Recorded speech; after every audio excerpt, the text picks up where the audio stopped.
নমস্কার, আমি দেবকুমার চক্রবর্তী আপনাদের সামনে এসছি একটি সমস্যা নিয়ে। ঘরোয়া সমস্যা, যেটা হচ্ছে যে দেখবেন অনেকের একটা খাওয়া দাওয়ার পর একটা অ্যালার্জি বেরোয়। কোনো কিছু খাবারে তো অনেক ধরনের খাবারেই অনেক ধরনের অ্যালার্জি বেরোয়। বিশেষত একটা অ্যালার্জির কথা আমি বলছি, যেটা হচ্ছে যে শীতে তো অনেক রকমের খাওয়া দাওয়া করেন। এই খাওয়া দাওয়াতে দেখবেন অনেকের খাসির মাংস খেলে আপনাদের এক রকমের অ্যালার্জি বেরায়।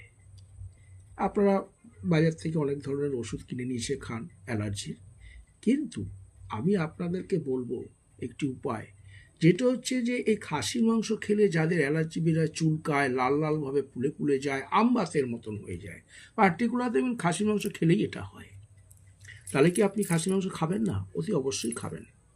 আপনি খাসির মাংস খান, তাতে কোনো অসুবিধা নেই, কিন্তু এই আমি একটা ওষুধের কথা বলবো। মাংস খাওয়ার পরে আপনি এই ওষুধটা প্রয়োগ করে দেখুন, আপনি অনেকটাই ভালো থাকবেন বা সুস্থ থাকবেন। যে ওষুধটা হচ্ছে পালসেটিলা 30।